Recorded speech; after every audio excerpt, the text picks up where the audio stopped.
Jasna, lepo pozdravljeni. Zasledila sem, da vas novinarji pogosto sprašujejo, zakaj vas ni pred kamero, kdaj se ponovno vračate na televizijo. Mene bi pa predvsem zanimalo, kdo je Jasna, ko kamere ugasnejo.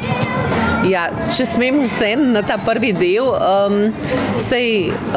to je vedno tako, oddaja ni, vmes je pa čisto fajn, da te ni, da se majčkeno spočiješ in ljudje od tebe, seveda. Kdo sem, ko kamere niso prižgane? Nekako skušam biti čim bolj to, kar sem. Je pa res, da sem mogoče v zasebnem življenju, to bi vam vedeli povedati, verjetno tudi moji sosedje ali pa tisti, ki me doma gledajo, mogoče res ne toliko nasmejana. V meni je ta dvojnost. Lahko se mi imamo fajn in je super in lepo je, a pa vendar življenje ni samo cvetoče polje in jaz kar rada kar resno pristopam k zadevam, tako da ni to samo en smeh in veselje ves čas. Kaj pa je potem tisto, kar vam najbolj pogosto nariše nasmeh na obraz? Ja, to je dobro vprašanje, ker kot rečeno, kar šparam s tem smehom. Veste, to je po dedku. Moj dedek prvič je bil Korošci. Korošci so taki bolj zadržani ljudje. To je meni, dokaj temu reče v Angliji, grumpy old man. In se bori v meni ta grumpy old man z Prešernim Dolencem. Moj foter je Dolenc in to oboje imam. Zdaj, in res se ne režim kar tako vse tja v en dan. Moraš me res orang nasmejati. In če ne. Pa če se dotaknemo vaše vloge mame, se s hčerkico velikrat smejeta? Ne, bom rekla, bogi otrok. Mamo vidi večkrat nasmejano na ekranu kot doma. Ampak kaj se češ doma? Doma moš prat, kuhat, pometat, včasih povzdigniti glas. Jaz ne vidim kle ful priložnosti za ful enega smeha. Se opravičujem. Kakšna mama pa ste? Kakšna vzgoja vam je blizu? Vzgoja mi je blizu taka, da se ve, kdo je gazda.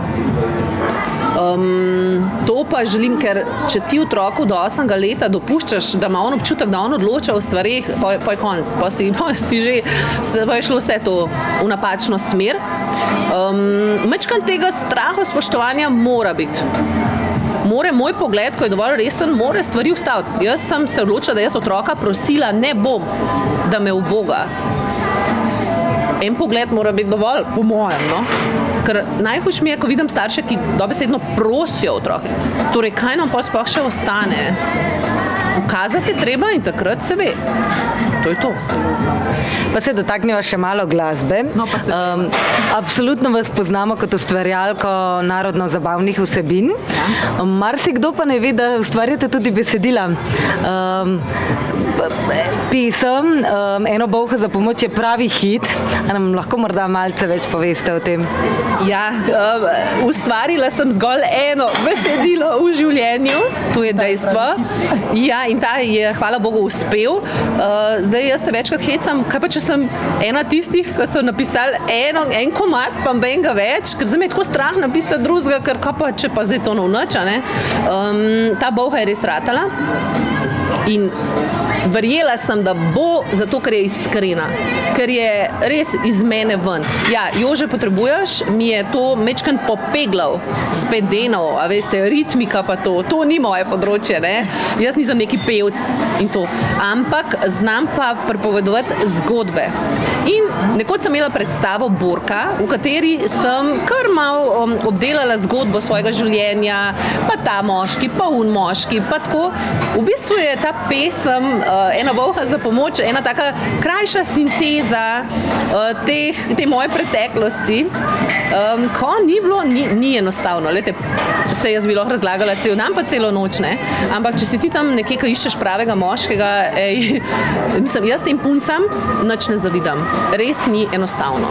Torej bi na nek način lahko rekli, da je osebno izpovedna pesem? Ja, pa še kako. V bistvu se bojim, da jaz, ne vem, če sem en tistih obrtnikov, ki znajo pisati če ne pride ven iz mene, jaz imam blokado, jaz ne morem napisati po naročilu, ne morem.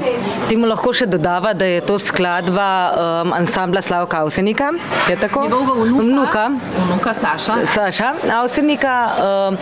Povejte mi še, se vidite kot ustvarjalka besedil tudi v bodoče? Ja, razen da imam zdaj ta strah, ker če je prva pesem, ko jo narediš taka uspešnica, je pač ta strah prisoten, ampak sem rekla, da se ne bom obremenjevala. Ja.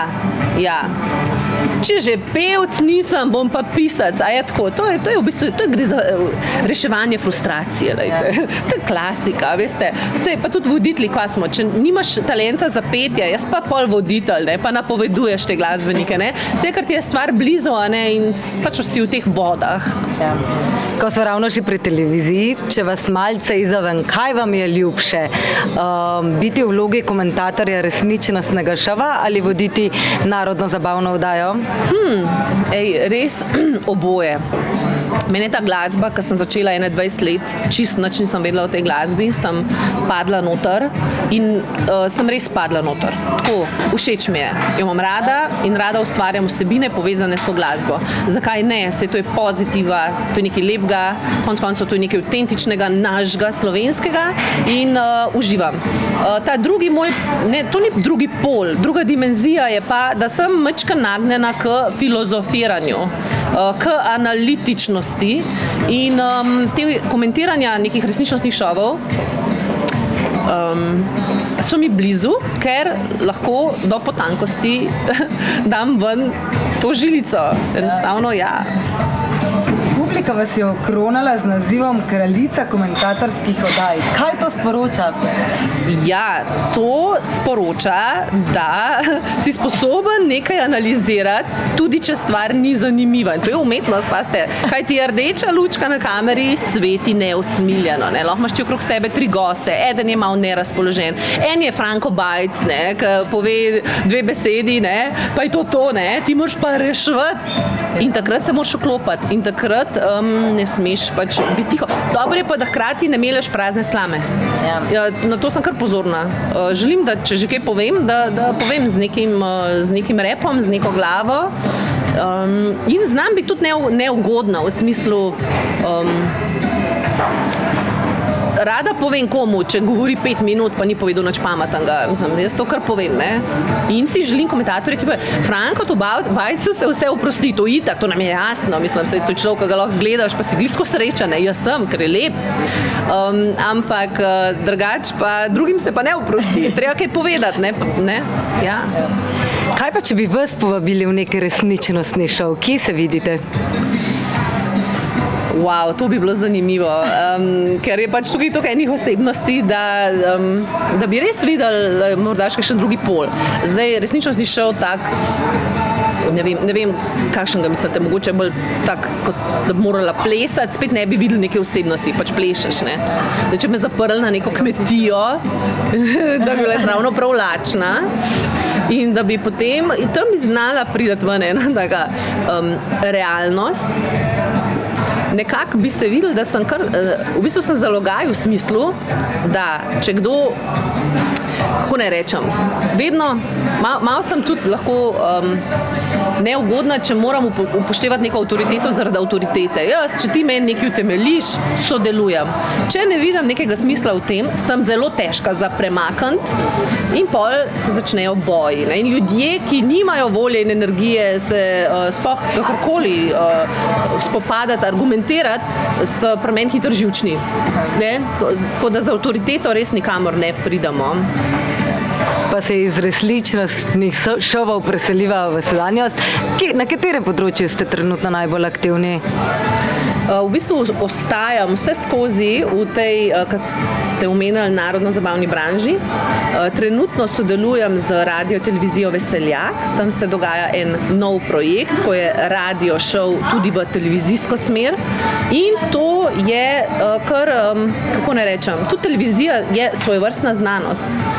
Tam sem z veseljem zato, da tudi ljudem, ki so bili prej samo radijci, pomagam narediti ta preskok v televizijo.